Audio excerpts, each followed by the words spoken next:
Hi, tribe. Welcome back. It's your mom of three in NYC. If this is your first time here, welcome, welcome, welcome. My name is Teneza. I'm the mother of three amazing kids living in the heart of New York City. I am reading through the Bible for the very first time. I would love to have you along my journey. If you have not yet, please pause this video. I will link below part 1 of day 7. I reviewed Genesis 43, 44, 45, and 46 in part 1 of day 7. Today's day 7. In this video, I will be reviewing chapters 47, 48, 49, and 50. If you remember, the theme for today's review comes from Genesis 45. It's verse 27. The Lord revives us. That is the theme. So let's just jump in to part 2, to day 7. Chapter 47.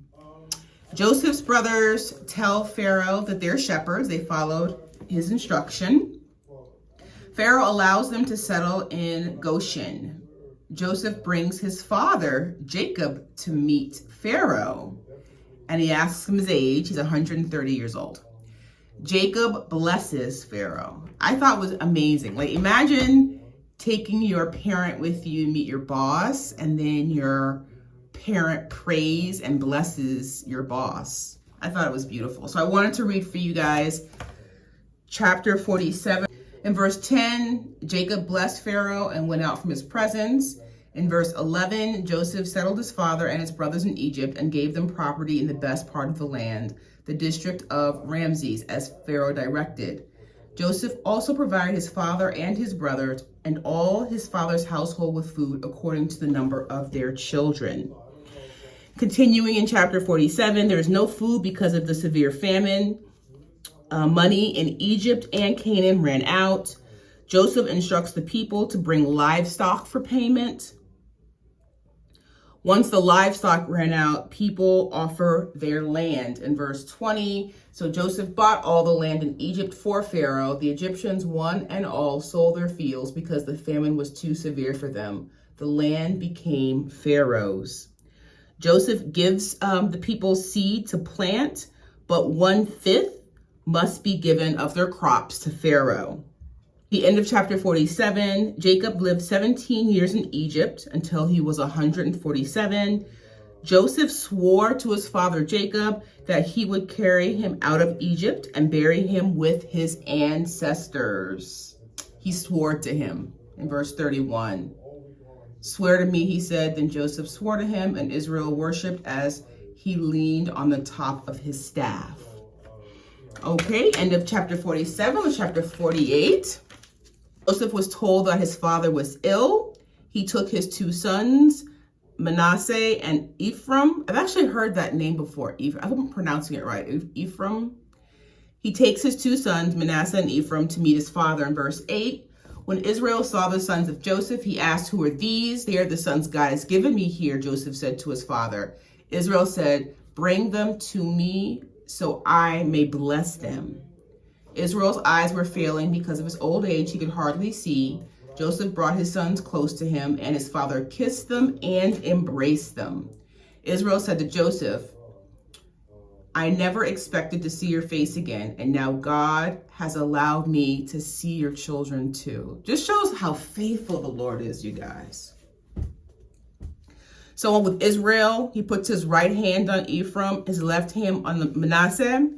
In verse 15, he blessed Joseph and said, "May the God," again, I'm reading in the NIV translation, "before whom my fathers Abraham and Isaac walked, the God who has been my shepherd all my life to this day, the angel who has delivered me from harm, may he bless these boys. May they be called by my name and the names of my father, Abraham and Isaac, and may they increase greatly upon the earth."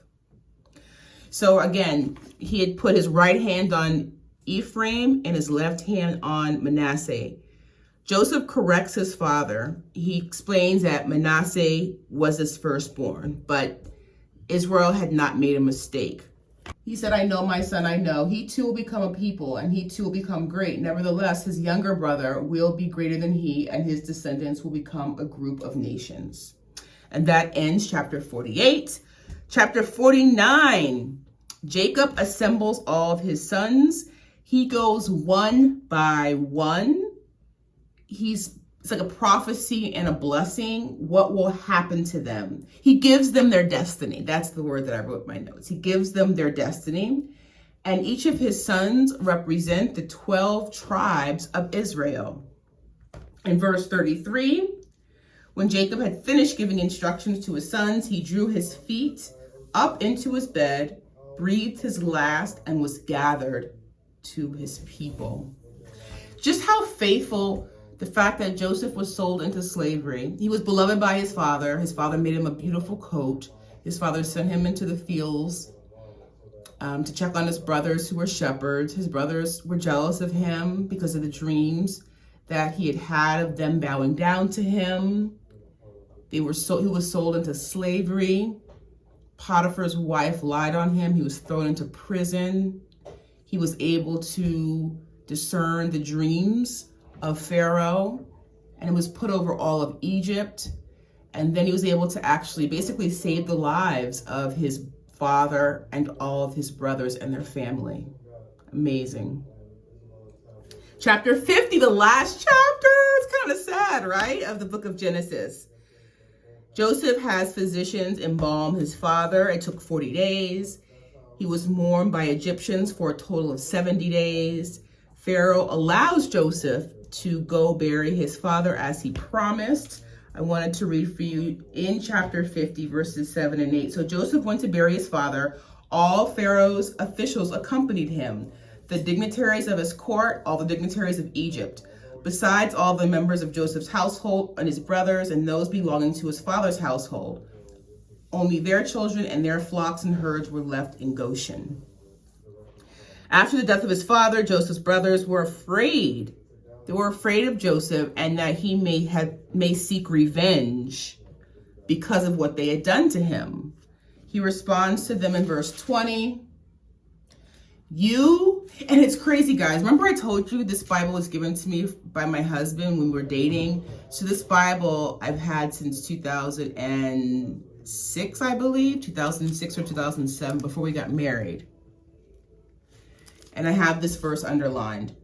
You intended to harm me, but God intended it for good, to accomplish what is now being done, the saving of many lives. So again, there's no malice, there's no anger from Joseph, because Joseph realizes that God's hand has been on his entire life. Joseph lived to be 110 and to see his great-great-grandchildren. Joseph died at the age of 110, and after they embalmed him, he was placed in a coffin in Egypt. And my friends, that concludes. We finished the first week of reading through the Bible. We have finished the entire book of Genesis. I was telling my husband yesterday, it's amazing to see how all the Bible stories that I have learned, in Sunday school and in vacation Bible school throughout the years are now kind of connecting together. So, reading for next week, week 2. Get excited. We're reading the book of Exodus. So we'll be reading the book of Exodus, 6 chapters per day. If you need a visual, that's the visual. I'll leave in the comments below that the reading plan. So tomorrow is Sunday, day 1 of week 2, day 8. The reading for tomorrow's review will be Exodus 1 through 6. Monday, Exodus 7 through 12. Tuesday, Exodus 13 through 18. Wednesday, Exodus 19 through 24. Thursday, Exodus 25 through 30. Friday, Exodus 31 through 36. And Saturday will be the last 4 chapters of Exodus, Exodus 37 through 40. I'm excited. Thank you all for sticking with me. You guys are amazing. Amazing, amazing, amazing. I hope that you're getting something out of these reviews. I really enjoy reading the Bible, and I've really enjoyed filming these. It's been amazing. So have an amazing Saturday evening, and I'll see you in tomorrow's video. Bye, tribe.